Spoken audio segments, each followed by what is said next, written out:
Hello again, everyone, and welcome back. This is Doug, better known as Laid Off Sick. I'm back here in the layout room. I wanted to talk a little bit about these Kadee uncoupler magnets. I got the number 809 between the rails, and I haven't decided whether I'm going to use them or not. They come with the metal plate and the two magnets that will actually, the ties will get cut out, the plate goes underneath, and then the magnets will go between the rails next to the center rail. I'm converting all my cars to Kadee number 805 couplers, and I really haven't decided whether I'm going to go to the effort of using those uncoupling magnets or not. This car here you see is two rail. It's got two rail wheels on it. All the stuff that I'm going to run up here will have three rail wheels and Kadee couplers.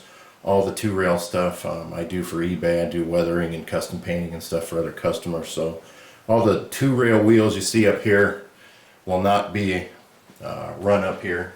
I have my own cars with three rail wheels, the high rail wheels, and that one just needs converted to Kadee. But anyway, when I was doing my testing, the engine obviously has the Claw, and it seems to work with the Kadees just fine, even the Electro uncoupling feature. So when I run the engine into the Kadee car, it couples right up. I can drag the car over to another industry, and when I release the coupler, it releases with the Kadee. So I might leave my engines, instead of converting my engines to fixed pilots with Kadees on them, I might just leave them three rail and have that option to use the Electro coupler to couple and uncouple when I'm switching my industries, and just leave the cars with the Kadees. I haven't decided on that for sure yet either. Like I said, it's not that much work to put these uncoupling magnets into the track. Plus they'll be, towards the center, towards the back of the layout. You won't really notice them that much once it's painted and tracks ballasted and everything. Just don't know that it's worth the effort. I'm going to try to power this thing up and show you the three rail coupler, how it works with the Kadee, because I'm getting a lot of people asking me about that because they see my two rail cars with Kadees and they see my three rail engines and three rail cars. And I don't use transition cars because I discovered that the claws will connect to the Kadee just fine. I run a lot of stuff on my overhead through the game room and the bar with Kadees and the Claw, and I don't have any trouble up there. All the curves up there are 072, and there's a passing siding up there with some number 6 switches from Ross, and the Kadees and the Claw run through there no problem. So I'm thinking about doing the same thing here. I'm going to power this thing up and we'll see what happens, so you can get an idea of how the Kadees and the claws actually link up. I think we'll move over here and grab this cut of cars right here. Well, I got everything powered up and I got the engine coming in here. We'll see how this works. We're coming off a bit of a curve here, so we'll see what happens. Well, looks like we got a good joint. Change direction. Yeah, see? The Claw coupled right up to the Kadee. I'll pull this cut of cars out.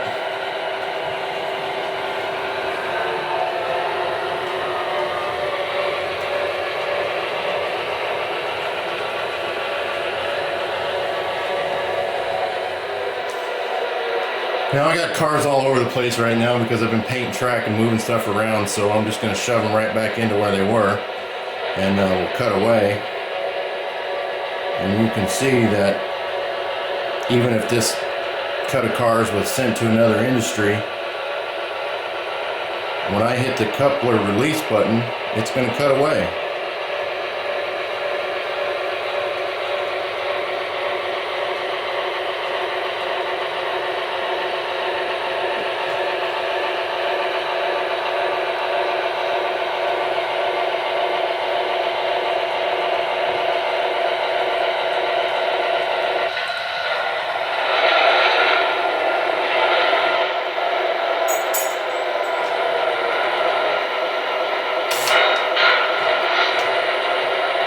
Cut away.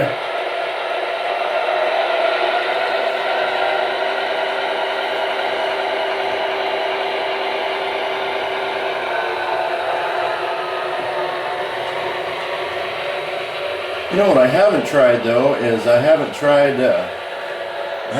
this with the new Atlas coupler with Kadee compatible. I just got this Trinity car here with the new Kadee compatible coupler, so I want to try this and see how it works with the Atlas coupler and the Claw.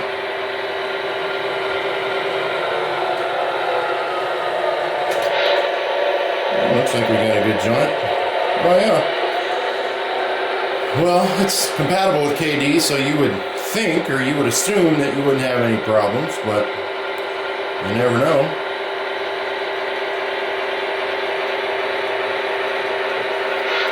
Let's see if we can cut away. Bringing these cars in from the main, we're going to spot them up under the silo roof here.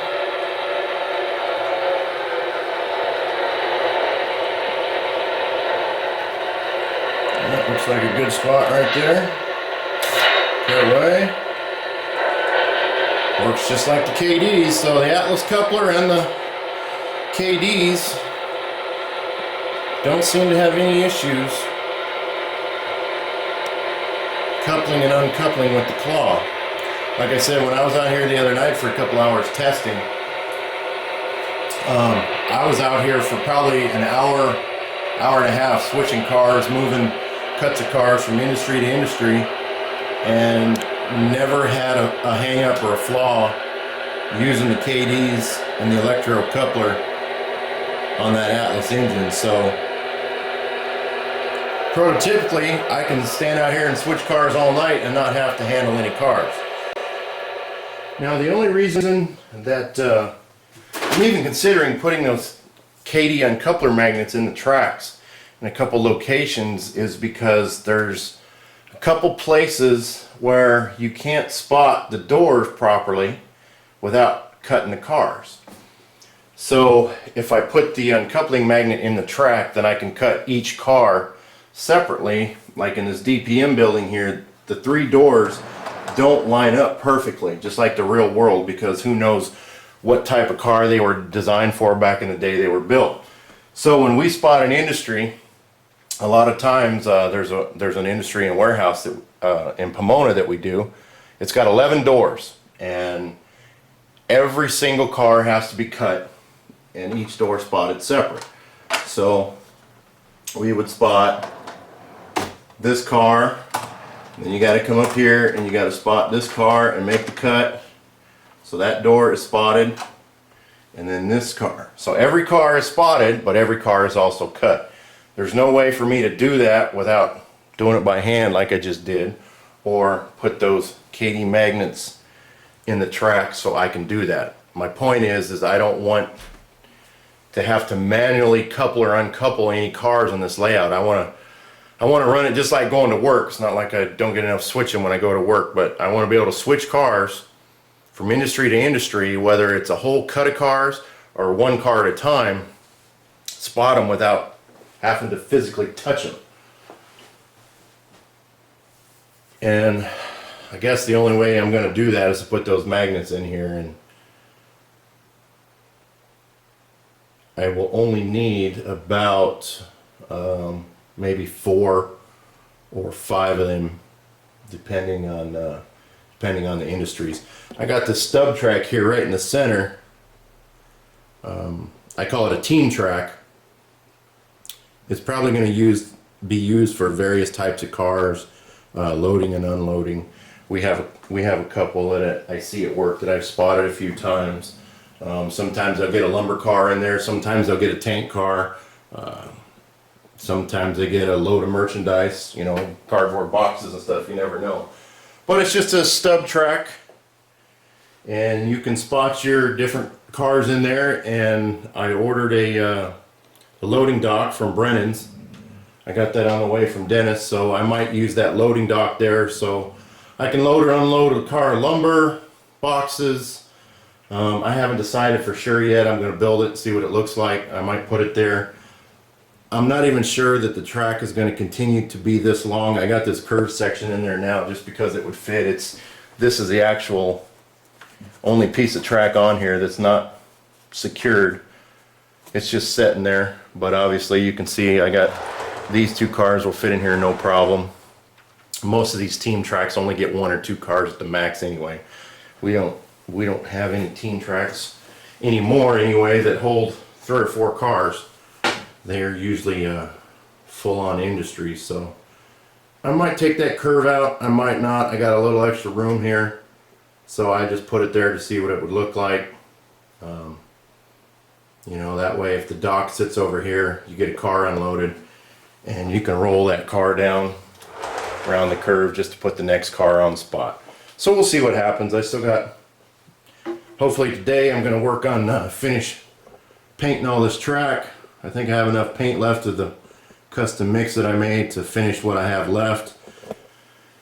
But it is dark, cloudy, and cold out here. It's supposed to rain all day tonight, tomorrow, so that probably won't help my painting efforts out here, especially because I have to have the door and window open. I use Floquil and it gets pretty stinky in here.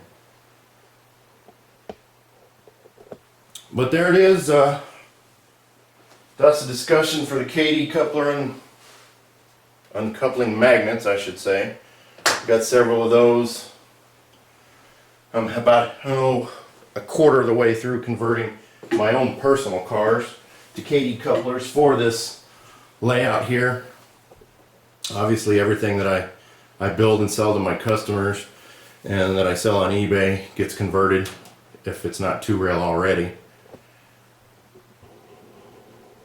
But hopefully I'll have some more information here coming up. I'll give you some updated videos with the progress. I got a big order from Brennan's coming. I'm gonna try his ballast, some of his ground foam and scenery stuff.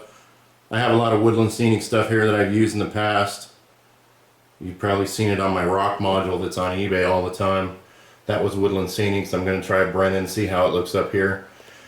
Because just like the track, I'm going to have mainline ballast and then I'll have some yard ballast. So you can tell that we got mainline and then we got siding and then we got industry. Going to have to go scrape me up some dirt from a baseball field somewhere. There's mountains all over the place. I just got to run a quarter mile down the street to a dirt road and maybe I'll get some down there. But we're still quite a ways from that. Got the Kadee magnets to work out, finish painting the track. And then gonna start on the ballast. And then obviously I got many more buildings to do. I got some chain link fence coming from Brennan's. Do a couple different things with that. Probably especially around this team track here, whatever I decide to put in there will be fenced in with chain link. So got a lot of things coming up. I got a lot of time to work on it. At the moment I haven't had because we've been so busy at work.